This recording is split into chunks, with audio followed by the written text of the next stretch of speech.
एक रहस्यमयी आवाज बताती है कि पृथ्वी पर आई भीषण बाढ़ से पहले कई भयावह घटनाएं घटित हुई थीं। आज की कहानी एक विशेष किंवदंती पर केंद्रित है, जो सदियों से मिथकों में बुनी गई कई कहानियों में से एक है। एक ऐसे युग के दौरान जब दूसरी दुनिया से आए लोगों का वर्चस्व था, जिन्हें प्राचीन देवता कहा जाता था। पृथ्वी मिनोस द्वीप पर स्थित एक महल से ग्रिम नियंत्रण में थी। राज्य में हर कोई बैल की पूजा करता था, जिसे वे बहुत शक्तिशाली प्राणी मानते थे। कहानी यह है कि जैसे जैसे अंधेरा साम्राज्य बढ़ता गया, उसका सुखवाद और लालच कोई सीमा नहीं जानता था, और मानवीय तर्कहीनता और बुराई भी अधिक शक्ति के लिए समान रूप से बढ़ती गई। लोगों के मन में भयानक विचार आया और उन्होंने बैल भगवान को एक रानी की पेशकश की। उसने बैल के साथ संबंध बनाए और इस मिलन से एक भयानक और घृणित वस्तु का जन्म हुआ। प्राणी ने अपनी ही माँ का खून चूस लिया और फिर प्राणी को उसके गर्भ को फाड़कर बाहर निकाला गया तो वह मर गई। इससे डार्क साम्राज्य मजबूत हुआ, लेकिन जैसे जैसे प्राणी बड़ा होता गया, उसकी भूख भी बढ़ती गई। फिर जानवर को एक भूल भुलैया में रखा गया ताकि उसे एक निश्चित समय पर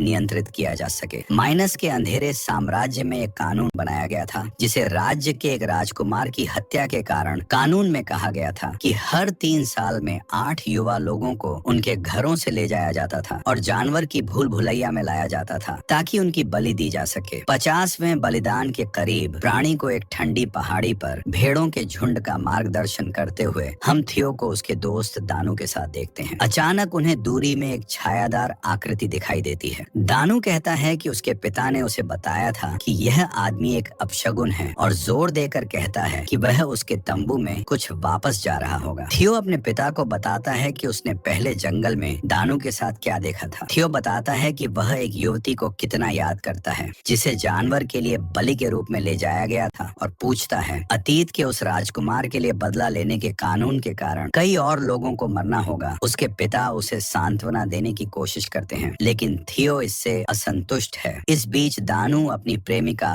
मोरना से बात करने जाता है और उसे खोने के अपने डर को कबूल करता है।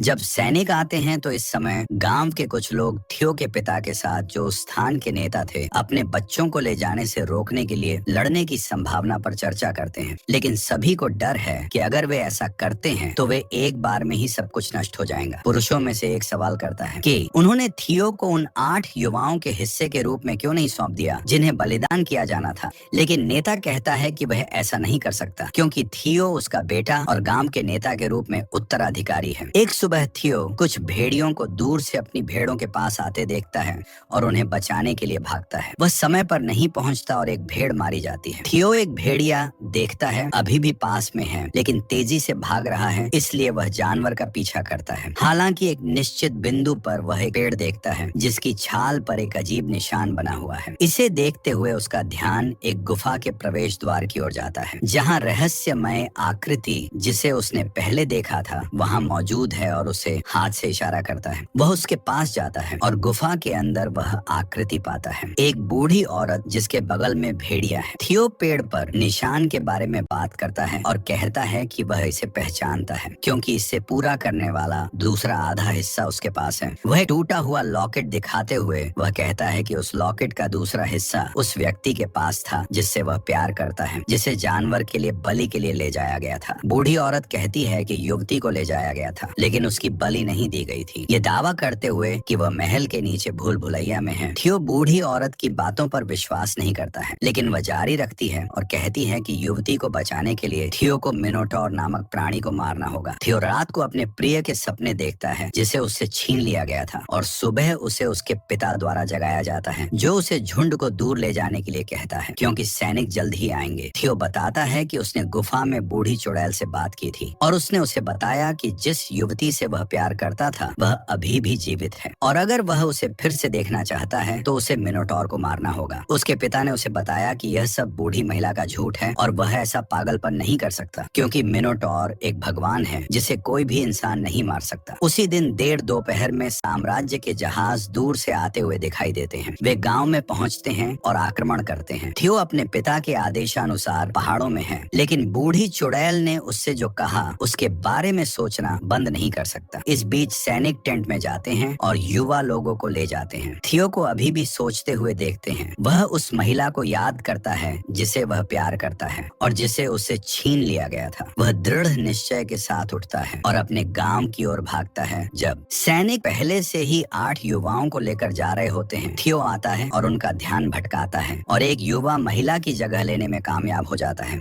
और उसे कोई भी नोटिस नहीं कर पाता है। दुख की बात है कि थियो के पिता केवल विलाप करते हैं और ले जाए गए युवाओं को विदाई देते हैं। उन्हें इस बात का कोई अंदाजा नहीं होता कि उनका बेटा भी उनमें से एक है। अब 8 युवा एक बड़े लोहे के पिंजरे के अंदर हैं। डेनिस उनमें से एक को अभी भी कंबल में लिपटा हुआ देखता है और जब वह यह देखने जाता है कि यह कौन है तो वह देखता है कि यह उसका मित्र थियो है। कुछ क्षण बाद थियो टायरो नामक युवक से बात करता है जो उसे बहुत पसंद नहीं करता था और कहता है कि वह जानवर को मार देगा। टायरो को विश्वास नहीं होता कि कोई व्यक्ति राक्षस को मार सकता है, हालांकि वह भी यही इच्छा रखता है। जो बैल जानवर के बारे में प्रत्येक युवक के अपने विचार हैं, यहाँ तक कि एक का यह भी मानना है कि वे जो कर रहे हैं वह गर्व करने लायक है। अंधेरे साम्राज्य में पहुंचने पर उन्हें तुरंत सम्राट ड्यूलन की उपस्थिति में ले जाया जाता है, जो तुरंत बलि देने का आदेश देते हैं, जिसमें शुरू में केवल 2 युवतियों को डुआन के सिंहासन के सामने ले जाया जाता है। वहाँ बड़ी मोटी लोहे की सलाखों से ढका एक छेद होता है जिसके माध्यम से युवकों को फेंका जाएगा। हालांकि डुआन द्वारा लड़कियों को फेंकने से पहले थियो कहता है कि लड़कियां जानवर को नहीं छोड़ेंगी, लेकिन ड्यूलन उसे चुप रहने का आदेश देता है और राज्य की राजकुमारी को हाथ में एक जानवर की खोपड़ी लेकर बुलाता है। वह उसे उसमें से निकलने वाले वाष्प को सांस में लेने देता है। फिर राजकुमारी दोनों लड़कियों के पास जाती है और उन्हें चूमने के बाद उन्हें एक तरह की समाधि में डाल देती है, जिससे वे जानवर के पास फेंके जाने के लिए उत्सुक हो जाती हैं। लोहे की सलाखें खोली जाती हैं और ड्यूलन राक्षस का आह्वान करता है जो शुरू में दिखाई नहीं देता है, लेकिन उसके सींगों की छाया दिखाई देने में देर नहीं लगती। फिर एक भयानक दहाड़ पूरे स्थान को हिला देती है और मौका देखकर थियो और टायरो हमला करने की कोशिश करते हैं, लेकिन सफलता नहीं मिलती और आसानी से काबू में आ जाते हैं। तब राजकुमारी दोनों लड़कियों को गड्ढे के मुंह से बाहर निकालने का आदेश देती है और ड्यूलन गड्ढे को तैयार करने का आदेश देता है, क्योंकि अब 8 युवकों की एक साथ बलि दी जाएगी। फिर वह राजकुमारी को उस स्थान पर बोलने के लिए फटकारता है। 8 को बाद में उनकी बलि की प्रतीक्षा करने के लिए एक स्थान पर फेंक दिया जाता है। बाद हम राजकुमारी को अपनी नौकरानी के साथ बहुत धीमी आवाज में बात करते हुए देखते हैं। वह उसे थियो को उसके पास लाने का आदेश दे रही है, क्योंकि उसे पुरानी चुड़ैल ने चेतावनी दी थी कि वह आएगा। थियो को फिर बेहोश कर दिया जाता है और राजकुमारी के कमरे में ले जाया जाता है, जिसका नाम राफेला है, जहाँ वह थियो को बहकाने की कोशिश करती है। हालांकि थियो उसके बहकावे में नहीं आता है और यहाँ तक कि उसे धमकाता भी है और पूछता है कि वह उससे क्या चाहती है। राफेला तब खुलासा करती है कि वह चाहती है कि थियो उसे जानवर से सभी को मुक्त करने में मदद करे, लेकिन यह सब ड्यूलन ने सुना और देखा, जो शुरू से ही जासूसी कर रहा था। राफेला ने अंतिम बलिदान की एक लड़की का भी जिक्र किया जो उसकी गर्लफ्रेंड निकलती है, जिसे थियो से छीन लिया गया था। राफेला उससे उसे बचाने के लिए कहती है और बदले में वह उसकी मदद करेगी। ड्यूलन अपने आदमियों के साथ आता है और थियो को कैद करने का आदेश देता है, जो वापस लड़ने की कोशिश करता है,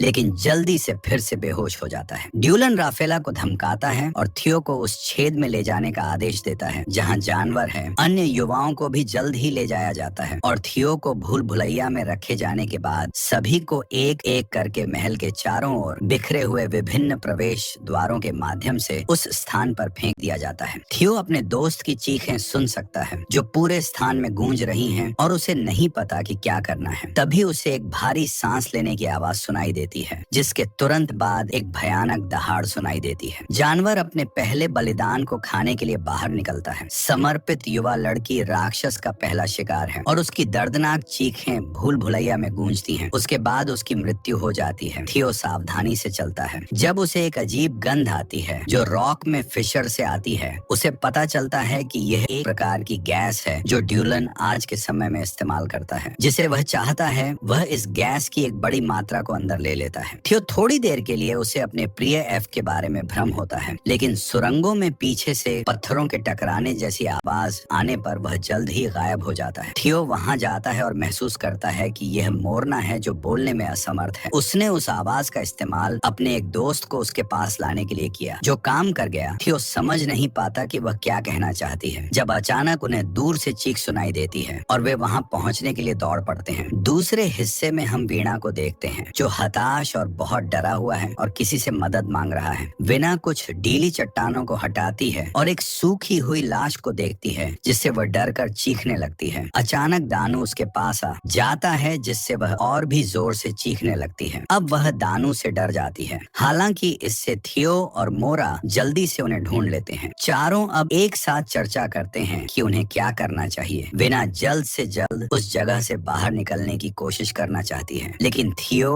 और बाकी लोग यह जाने बिना भी दूसरे लोगों को ढूंढना चाहते हैं कि क्या वे अभी भी जीवित हैं या नहीं। इस बीच राफेला को ड्यूलन के कमरे में ले जाया जा रहा है ताकि वह उसकी महिला के रूप में प्रेत बाधित हो जाए और उसके बच्चे को जन्म दे। लेकिन अचानक पास के एक छेद को देखकर वह भागती है और किनारे पर खड़ी हो जाती है और कहती है कि वह जानवर के सामने आत्मसमर्पण करना पसंद करती है और फिर कूद जाती है। थियो और अन्य लोग उस स्थान पर पहुंचते हैं जहां समर्पित लड़की को मार दिया गया था और हर जगह केवल खून और उसके कपड़ों के अवशेष देखते हैं। वे प्राणी के विशाल पद चिन्ह भी देखते हैं और जब वे इसे देख रहे होते हैं तो टायरो दानू के मुंह को ढकता हुआ दिखाई देता है और दूसरों को चुप रहने के लिए कहता है और जोर देकर कहता है कि प्राणी बहुत करीब है। टायरो कहता है कि वह उसे मार देगा, लेकिन किसी को चारा के रूप में कार्य करने की आवश्यकता है। थियो चारा के रूप में स्वयं सेवक है, जबकि अन्य लोग पास में छिपे हुए हैं। जो कुछ भी उनके पास वह लेकर मॉन्स्टर के पास आने की प्रतीक्षा कर रहे हैं ताकि वे उसे पर हमला कर सकें। कुछ आ रहा है और जब हर कोई हमला करने के लिए कूदता है तो उन्हें पता चलता है कि यह सिर्फ राफेला है। वह कहती है कि वह उनकी मदद करने के लिए वहाँ है और दावा करती है कि वह एक रास्ता जानती है और उसका नौकर पहले से ही उनका इंतजार कर रहा है। वेना उस पर भरोसा नहीं करना चाहती और जाने लगती है, लेकिन थियो उसे जाने के लिए नहीं कहता है। हालांकि वह सभी को अप्रिय बातें कहना शुरू कर देती है और कहती है कि उसे वहाँ किसी की परवाह नहीं है और वह थियो के गांव में पैदा होने के लिए शर्मिंदा है, जबकि वह अभी भी बात कर रही है। वह अचानक उसके पीछे दिखाई देने वाले बीस्ट के सींग से उसकी मौत हो जाती है, जिससे बाकी सभी लोग अपनी जान बचाकर भागते हैं। खुद को प्राणी से दूर करने के बाद वे अपने दूसरे दोस्त देई को ढूंढते हैं, जो जल्द ही राफेला की मदद से वापस होश में आ जाती है। वे आगे बढ़ते हैं और राफेला द्वारा आश्वासन दिए गए निकास द्वार के पास पहुंचते हैं। हालांकि नौकर के दरवाजा खोलने से पहले ड्यूलन अपने आदमियों के साथ आता है और उसे रोकता है और फिर जब वे निकास द्वार पर पहुंचते हैं तो वह उसे मार देता है। राफेला अपने नौकर को दरवाजा खोलने के लिए बुलाती है, लेकिन केवल चुप्पी ही जवाब देती है। वे घबरा कर दरवाजा तोड़ने की कोशिश करने लगते हैं क्योंकि वे सुन सकते हैं कि जानवर की सांसें करीब आ रही हैं। समय समाप्त हो जाता है और विशालकाय प्राणी दौड़ता हुआ आता है और युवाओं में से एक को नीचे गिरा देता है और सभी पर भयंकर रूप से दहाड़ता है।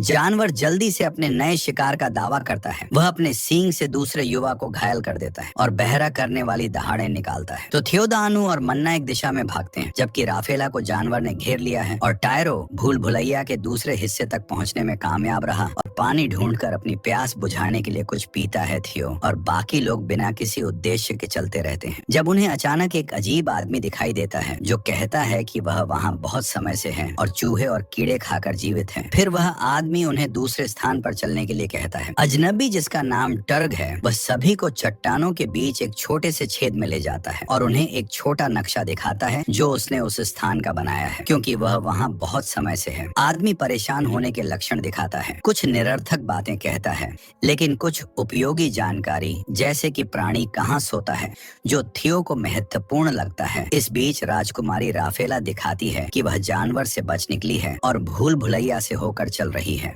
साथ ही साथ ड्वलन गड्ढे के किनारे प्राणी को चिल्लाकर कह रहा है कि वह राफेला को वापस ले आएगा। आगे हम पागल आदमी को उस दरवाजे के पास आते देखते हैं जो भूल भुलैया की ओर जाता है और उसे खोलता है। थियो अभी भी दृढ़ता से मानता है कि फैन जीवित है, इसीलिए वह टर्क को धमकाता है कि वह उसे बताए कि वह कहाँ है। यह सोचकर कि वह इतने लंबे समय से वहाँ रह रहा है, इसीलिए वह जान सकता है। हालांकि इस टकराव से चिल्लाहट भयानक प्राणी का ध्यान आकर्षित करती है जो उनके पास पहुंचता है। राक्षस पत्थर की दीवारों को गिराने की कोशिश करना शुरू कर देता है, जिससे कुछ चट्टानें खिसक जाती हैं। हालांकि ड्यूलन की आवाज सुनकर जानवर रुक जाता है, जो राफेला को बुला रहा है, और उसकी ओर बढ़ता है। जानवर उसकी ओर बढ़ते हुए सूंघता है, लेकिन कायर यह सुनकर जल्दी से दरवाजे से बाहर निकल जाता है और अपने सैनिक को अंदर ही छोड़ देता है, जिसे जल्दी और बेरहमी से मार दिया जाता है। थियोटर्क को यह बताने के लिए मजबूर करता रहता है कि फेन कहाँ है, और उसके पदक का आधा हिस्सा पाकर उसे और भी अधिक विश्वास हो जाता है कि वह जीवित है। वह टर्क द्वारा बनाया गया नक्शा लेता है और उसे यह बताने के लिए मजबूर करता है कि वह कहाँ है, और कथित स्थान की ओर इशारा करते हुए थियो वहां जाने का फैसला करता है। डे और टायरो अभी भी लक्ष्यहीन रूप में चल रहे हैं और एक दूसरे के लिए भावनाएं विकसित करना शुरू कर देते देते हैं। टायरो उसे वहाँ से बाहर निकालने का वादा करता है। वे महल के प्रवेश द्वारों में से एक पर पहुँचते हैं, इसलिए वे वहाँ चढ़ने का फैसला करते हैं। टायरो लोहे की सलाखों तक पहुँचने में सबसे पहले जाता है। देई को भी तुरंत ऊपर चढ़ने के लिए बुलाता है और उसका हाथ पकड़ लेता है, क्योंकि वह अभी भी चढ़ रही है, लेकिन प्राणी नीचे आ जाता है। टायरो के देई से नीचे न देखने की विनती के बावजूद वह ऐसा करती है और राक्षस को देखकर चिल्लाना शुरू कर देती है, जिससे उसका ध्यान आकर्षित होता है। दुर्भाग्य से, जैसी कि उम्मीद थी, युवा लड़की अपने आतंक के कारण खुद को संभाल नहीं पाती है और सीधे जानवर के सींग पर गिर जाती है। थियो चलना जारी रखता है और एक निश्चित बिंदु पर फैन की आवाज सुनना शुरू कर देता है। अचानक वह उसके पीछे दिखाई देती है,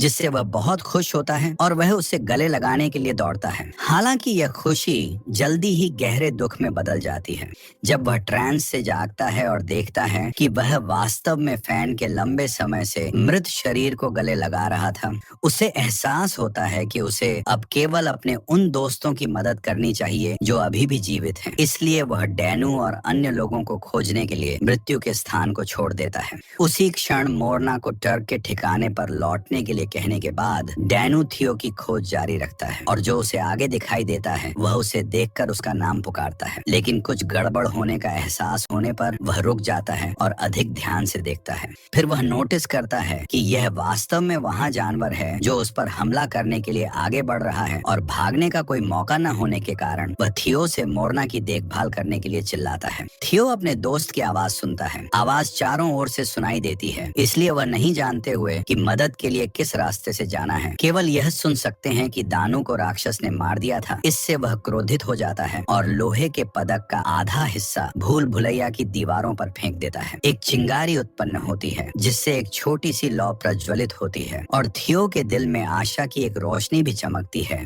कि वे उस जगह से जीवित निकल सकते हैं। राफेला उसके पास आती है और मिनूर की कहानी और उसके लिए किए गए बलिदानों के कारण के बारे में सच्चाई बताती है।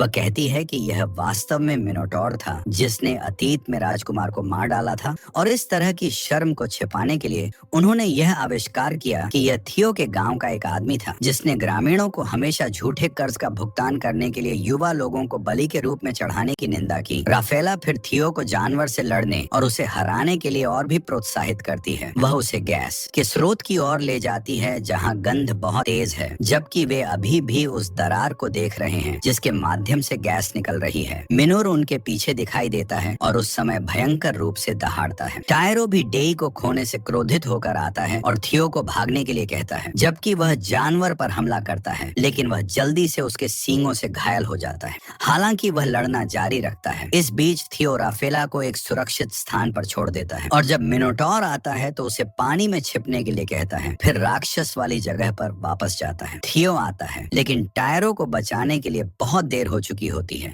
जो एक व्यर्थ मौत मर जाता है। थियो चिल्लाता है और राक्षस को उस पर हमला करने के लिए कहता है और वह थियो पर भयंकर रूप से हमला करता है। हालांकि आखिरी सेकंड में थियो चकमा देता है, जिससे जानवर भूल भुलैया की दीवार से टकरा जाता है और गैस से बचने का क्षेत्र और खुल जाता है और प्राणी स्तब्ध होकर उठ जाता है। गिरे हुए पत्थरों के बीच जिसके सींगों में से एक टूटा हुआ है, थियो एक और चिंगारी उत्पन्न करने के लिए लोहे के पदक के टुकड़े की तलाश करता है, लेकिन उसे पता चलता है कि टुकड़ा राक्षस के सींग में फंस गया है। प्राणी अभी भी प्रभाव से चकित है, दूसरी दिशा में भागता है और थियो अपनी वस्तु को पुनः प्राप्त करने के लिए उस पर कूद जाता है। जैसे ही वह उसे प्राप्त करता है, राक्षस थियो को गैस एस्केप स्रोत की ओर भागते हुए देखता है और उसका पीछा करता है। थियो अपना रास्ता बदलता है और राफेला की ओर जाता है, क्योंकि केवल वहीं वह उन लपटों से बच सकता है जिन्हें वह दीवारों पर पदक से चिंगारी उत्पन्न करने की कोशिश करता है और अंत में सफल होता है। लपटें जल्दी से भूल भुलैया को भस्म कर देती हैं और थियो मुश्किल से राफेला के पास पहुंच पाता है। प्राणी इतना भाग्यशाली नहीं होता है और तीव्र लपटों में घिर जाता है।